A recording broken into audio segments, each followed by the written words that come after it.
Hello and welcome to the Seahawkers podcast. I'm your host, Brandon Schultz, and today I am joined by, must be a chat full of football degenerates because we just watched the final preseason game where, man, oh man, it took a long time to end. Joining me today to talk about it, fellow football degenerate, Clinton Bonner. Yes, I am. I'm a fanatic, Brandon. We're here because we're fanatics. That's how this goes. And, we have a job to do. And hey, look, just like everything else, man, it's like there's still some really actually interesting stuff to talk about. Yeah, the Seahawks lose 20-7. Nobody gets hopefully majorly injured. Had that really, really close call with, was it Hall and obviously Bobo. And we don't know, maybe Hall is banged up, but Bobo looks like he walks off and didn't sever his spine. That was really bad looking for a second there, Brandon. But I don't know, that to me, I actually got, not giving them away just yet, but I have 4, I'd say, fairly decent major topics that I actually think impact our 2025 Seahawks, which I don't think you usually get out of a preseason week 3, to be honest. 4 whole topics. I'm looking forward to getting there and seeing what we have. I wonder if one of those things that you have is Jalen Milroe, because going into this game, I think one of the things we were excited for as Seahawks fans is that we were going to get a chance to see Jalen Milroe through an entire game. And I think that's what I was building my hope for this game on, is that maybe we'd see a few things. And I see Carly Perkins in chat saying Milroe is farther away than I hoped, but he's still fun to watch. Yeah, I think she's capturing that really nicely, right? So my notes here is like, biggest story, ... Milroe isn't ready, and the ready's in quotes. But what we have to define ready for this team. This is not Cam Ward, and we are not the Tennessee Titans. We have a good general manager who took care of business, and we have 2 other quarterbacks, frankly, that are more league ready right now than Jalen Milroe. That's just the reality of what we saw there. Now, everybody's going to say, well, there were some drops. You ran with the 3s and didn't have lots of time. I get all that. The bigger piece for me, and we can go through some of the reasons I feel this way, and maybe you do as well. The bigger piece for me that's a bit of a disappointment with Milroe with this game is I don't need him to be ready to be a starting quarterback. I needed him to show me, oh, dude, you are totally ready to come in on like 3rd and 2. You are totally ready to come in on the 7-yard line. You are 100% ready to come in on 4th and 2 and 4th and 1 from the 40. And I don't exit this game, Brandon, with, oh, he absolutely slam dunked that, because he didn't is what it boils down to, dude. Right. Yeah, especially when it comes to the first turnover, poor O-line play, gets hit from the blind side with a 3rd string left tackle protecting his blind side. I can forgive away that fumble.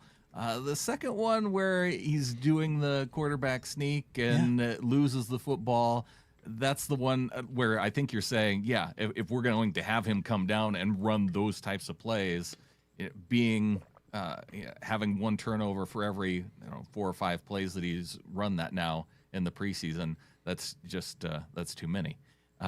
We've got not too many executive producers, live executive producers coming in.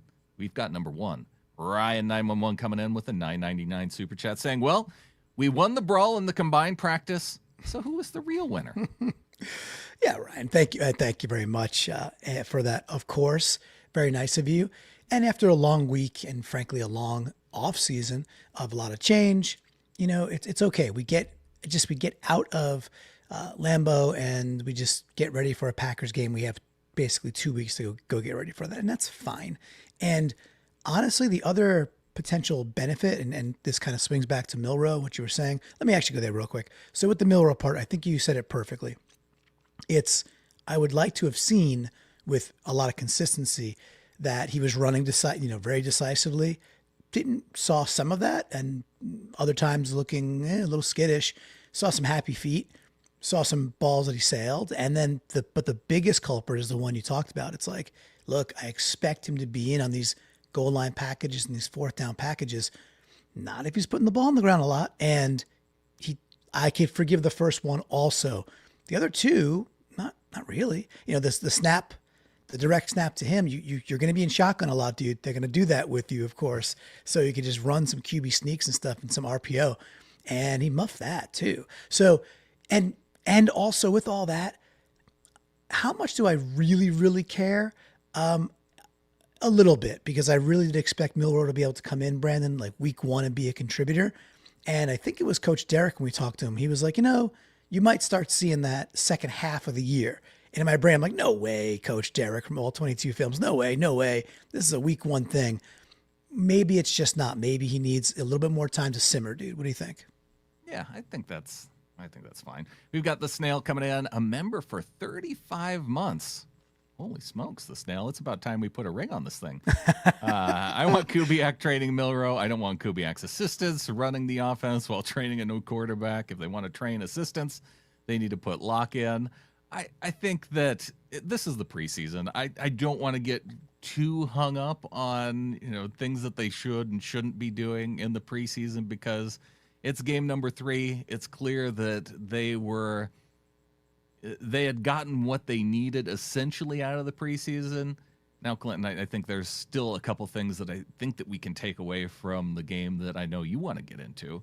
To me, I wanted to see a little bit of Milroe, and then there are a couple position type things. I guess a concerning thing that comes out from me today is that if we have any issues of depth on the offensive line, I start to get a little bit of I start to have a little bit of concern because of what we saw today. We've got the Hawk's Eye with Bryce Coates coming in with 20 Canadian, saying one guy who really popped for me today was Connor O'Toole coming off the edge. Hopefully they can sneak him onto the practice squad. We got to see a lot of Connor O'Toole out there, got to see a lot of Jared Ivey out there, and nice to see him bounce back from a little bit of an injury scare. We got to see Patrick O'Connell out there. Yes. Filling some holes early on and making some tackles. So got to see a few positive defensive plays, I think. Yeah, I think so too. And thank you, Bryce. That's awesome. Bryce was he was with us in the AM session when we had, Griff Sturgeon on from the Seattle Overload podcast. And so Bryce is double dipping here, which is amazing. We appreciate you, Bryce. Go check out his new channel, of course. But we just covered a couple different areas there. So O'Toole, I agree. O'Toole also got held like 3 or 4 times pretty egregiously. Or it's like he's being blatantly Officials held. were not calling holding except on plays where there was no holding, and then they would call holding penalties. Right. I agree, man. Very interesting. And I did see O'Toole pop a bit, and again, hopefully he makes the practice squad. But I think a more interesting player to talk about for 2025 impact is O'Connell, because we don't know what Tyrese Knight, he should be, he might be, he perhaps will be back for week 1. We don't really know. With all that, I think Patrick O'Connell to me looks like a perfectly cromulent NFL linebacker, Brandon. He looks pretty good. And that is actually, again, something I think just in depth and maybe even week 1 could matter quite a bit for our Seahawks. The thing I like the most about O'Connell, and he finished the day with 7 total tackles, every time that there was a hole where the running back tried to bounce to, it was like O'Connell was there waiting for him. Yeah. and was able to make the tackle. Got Carly Perkins in chat saying, I loved Okada's interception. So from one Montana Grizzly to one Montana State Bobcat with Ty Okada. How about that interception, Clinton? Definitely an interception. Definitely didn't hit the ground. Golden Tate definitely caught it. Suck it, Packers fans. Yeah, suck it, Packers fans is right. And look, just A for effort and B for ball control. Great, amazing. That's a great play by Okada. That's just the athleticism to try that is like, oh, damn, that's something. So really, really impressed. Now, what happens? That's a very crowded safety room. What happens with Ty Okada? I don't know. I was thrilled. We had a discussion in our Discord that people should, of course, join. And we were discussing, who might make it, who might not. I'm like, look, the days of practice squad dudes getting paid pennies, it's not really the case anymore. If you're a under 2-year vet, quote unquote vet, you make $13K a week on the practice squad.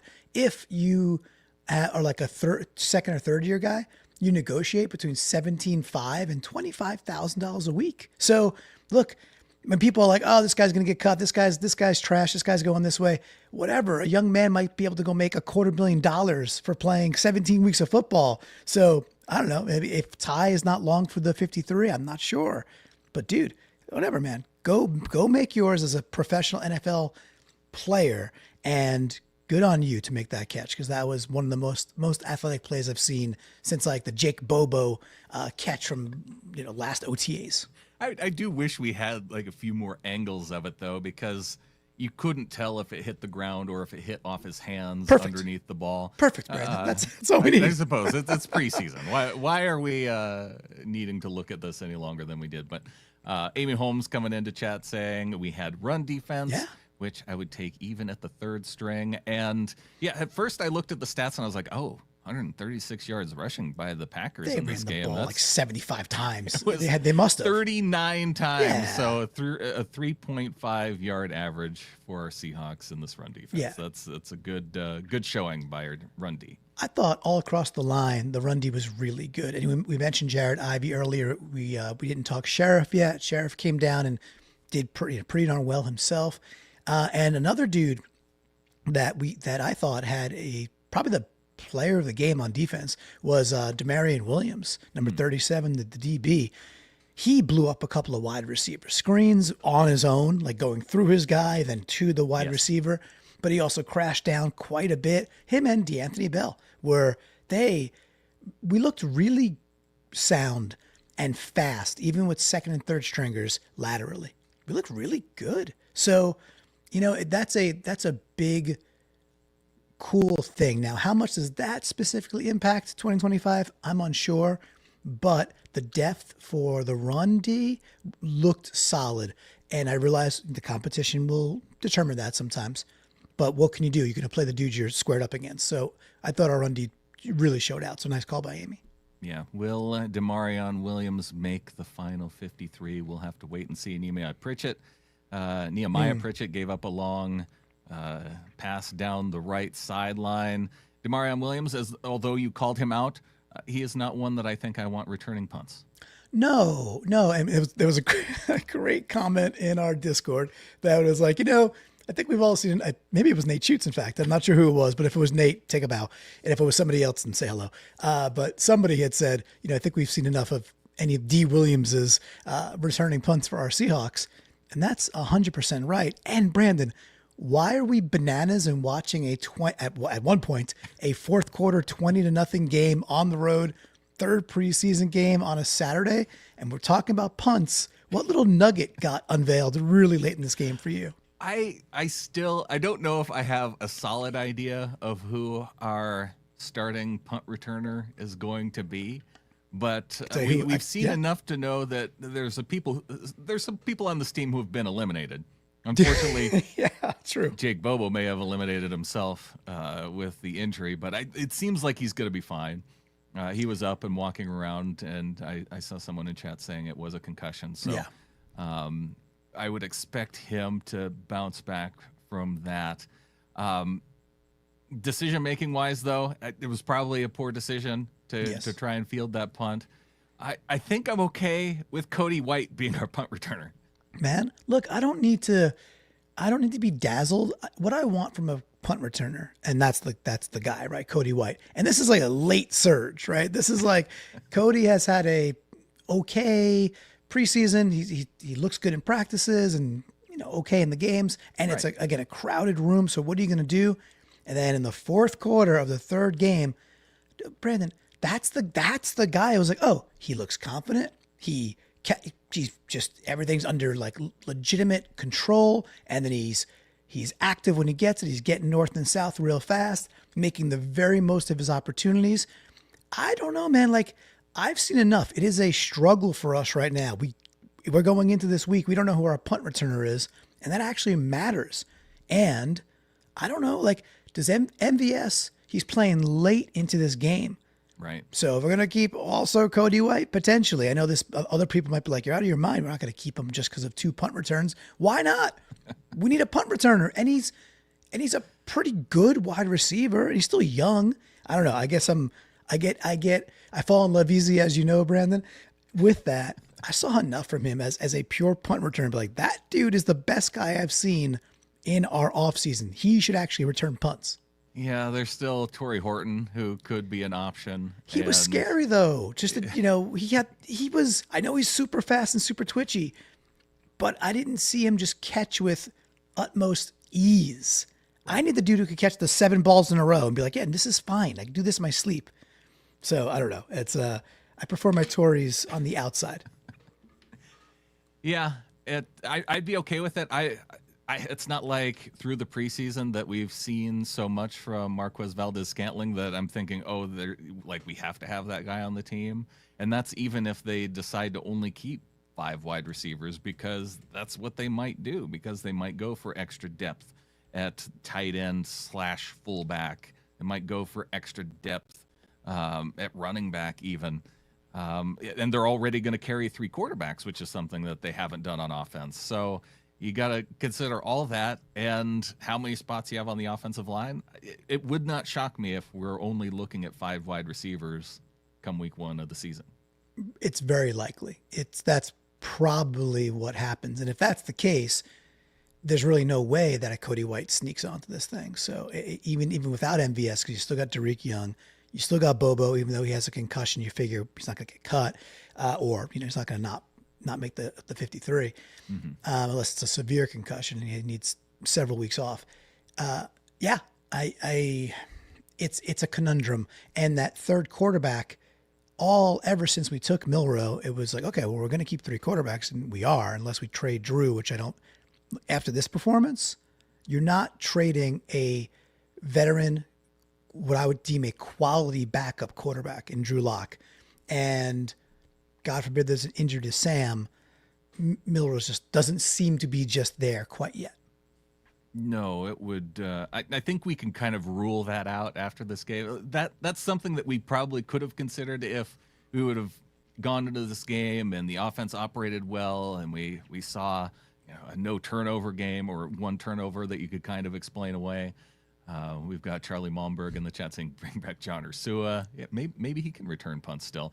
I also liked Ryan 911's comment saying that, sorry, Cody, he's the wide receiver that Clinton fell in love with, and so he's definitely going to be cut.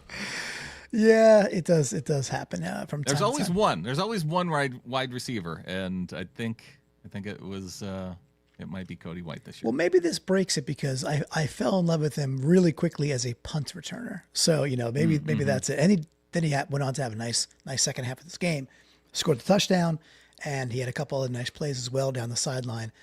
But and Cody's been around this team for a bit now. It's not like he's a brand new face, so we kind of know what we got with him, which would be probably a decent NFL wide receiver. But if he's a good punt returner, yeah. Hey man, I value special teams, and right now I don't think we have a punt returner unless it's Cody White. So beating that drum a bit. Marlon saying might be able to trade MVS after the 53 cut and bring back a young wide receiver. Unfortunately, the 49ers have already traded for all the mediocre wide receivers that they can when they got Sky Moore from the Chiefs this last week. Yeah, they picked up Robbie Chosen, right? They got Sky Moore. Then they traded for a mediocre running back. 49ers have had in my opinion, a bizarre offseason. They just let Jordan Mason walk, who was nothing but really, really good when CMC couldn't go. And they end up basically flopping him for Brian Robinson, having to give up a draft pick. I don't know. It's just like, to me, mismanaged, which is fine. I mean, the Niners could kick all the rocks, so I'm fine with that, Brandon. We got the Niners coming up week 1 of the regular season, and man, oh man, I can't wait. Yeah, this was a little bit of a wet blanket on the preseason, but it is kind of fun that we lost one, we tied one, and we won one. And then we won a fight in the what do you call that? The practice game, and that's our tiebreaker. It's a well-rounded preseason for our Seahawks. Yeah, and I'm okay with the wet blanket being this. And because after last week, the media was on fire you got Cowherd putting Seattle basically top 5 or 6. You had a lot of different NFL national pundits just being like, whoa, watch out for the Seahawks team, which is fine. I'm not one to be like, oh, you can't say that. But I'm also like, it's okay. It's okay. If the temperature gets a little bit lowered on our Seahawks, and then we just go in and smack the 49ers, and then it gets kicked back up because when it's real, I'm A-okay with that outcome, Brandon. Well, looking at some of the other stats from this game, I don't know if there's anything else that you really wanted to look at, Clinton. It's interesting that we talked a little bit about cornerback depth, and I look at the 15 receptions for 102 yards for the Packers. A lot of their points, 17 of their points came early on in this game, and so I think that's why we struggled through the rest of it, is because we got all the point scoring up front, and then it was just like a back and forth zero score game essentially, with the one pass to Cody White where Milroe actually had a little bit of time in the pocket and found White in the end zone. Other than some of what we've mentioned already, anything else that you wanted to hit on? Just one more. I will throw real quick in there that Milroe, this is not the one, that Milroe, when he did have time, had a couple of really nice downfield throws. Yeah. And especially when he got him under center. It's like, why does he have to be in shotgun basically at Geno Smith levels? And why are we going back to looking more grubby? Then he gets under center and, the seam opens up and he's looking like Warren Moon all of a sudden and laying one in there, 27 yards downfield on a rope. So this wasn't like it was all bad, but I'm also not too concerned. I'm not rushing Jalen Milroe to be our QB.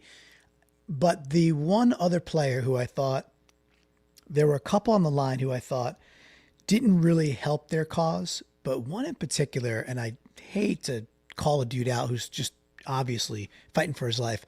I thought Mike Jarrell had a really rough game, man. Every time I turned around, or frankly, he turned around, and we were staring at his name a lot. Never a good thing when you're tackled, when you can clearly read his name several times during the game. And I was way more hopeful because a lot of the reports from the pundits that are there, day in, day out at the VMAC were like, Jarrell looks really good. Jarrell looks really strong. Jarrell looks like he's taking a leap. And I was hopeful those things were very, very true and he could challenge. One bad game hopefully does not make a career for the young man. It just wasn't. And from what I could tell, eye test wise, Brandon, he did not help his cause today. Well, speaking of guys who are still young and have time to develop into their role, I think that Jarrell is and he was playing mostly right side too. So they've used him on the left side and on the right side. But we've got Josh Jones who can play both those spots too. So again, this game did make me worry for our offensive line depth. Like Cable do. He had some head scratching plays too. Our third string center, probably the last time we'll see of him. And there's just Mason Richmond. I think he had some plays that were negative too. So not a great showing by the backup offensive line. Yeah, and that's okay, right? We're going to be okay with that. And I think when we think about this 1-1-1 preseason as we get ready, I think we'll turn the page very, very quickly on this game and definitely not dwell on it. And instead, as we get ready for the 49ers, I would think we're going to go back to more of like, look what the first 20 minutes of clock look like against Kansas City. And just way more of the starters were out there, of course. And really the Kubiak system, even if it's not full go, I don't mean not capable of it, but still under a little bit of cloak because, it's just week 2 of the preseason, still looked extremely dominant. So I think we'll probably, shift back to that and be like, look, if that's real, and we'll know pretty darn quickly. If that's real, and I have no reason to believe it's not, the 49ers could be in a world of hurt, man. And I know that maybe they're okay. I'm not really sure that they are. They're getting old. We're getting young. They got to come to us. And I think we're a better team, Brandon. Well, we got 2 weeks to fire ourselves up for it, Clinton. The regular season just a couple weeks away. One of the good things that I realized after this game, we still have all of Sunday left. I got done with the game and I was thinking, Do I have to work tomorrow? No, I still have one more day off before I go back to work on Monday. I loved it. So I moved my daughter, that's our oldest kid. I moved her. Her name's Emily. I moved her into Yukon yesterday. We live in Connecticut. I went to Yukon. I'm a New Yorker. You probably know this by now. I know you know this by now. And so we moved her into Yukon. It was bittersweet as you can imagine. But that was Friday, and so I took the day off from work. So all day today, I woke up, I'm like, it's Sunday. Oh, and there's football. So it's just my clock is it's Sunday. And I had that realization like 3:00 today. I was like, oh, tomorrow I'm off tomorrow. In fact, Brandon, I get up early, take a ride down to Long Island and do an old school fantasy football draft with my boys on Long Island with the big sticky board, having some beers and some barbecue. And I'll certainly let the flock know when I convince my fantasy partner to take JSN maybe a round too early, because maybe that's the guy to go get. Stuart S. in chat saying no more preseason games. We did it. Yes, we did it. We made it through, and we have a whole extra day to enjoy ourselves before Monday, Clinton. Really want to thank everybody who showed up in chat celebrating the end of the preseason. A big thanks to Ryan911 coming in with the super chat and being our live executive producer. Big thanks to Bryce Coots. Make sure you are subscribed to the Hawks Eye, because Bryce is over there now going to be doing videos, and I'm sure he's going to have all kinds of stuff to help us get hyped up for the start of the regular season as well. And big thanks to the Snail for being a member for 35 months, Clinton. Yeah, they are excellent people. All the flockers that are in with us, which is quite a few, after week 3 of a preseason on a Saturday night. You are freaks like us. We love you. And Brandon, I think with that, there's only one thing left to say. Go Hawks. Go Hawks.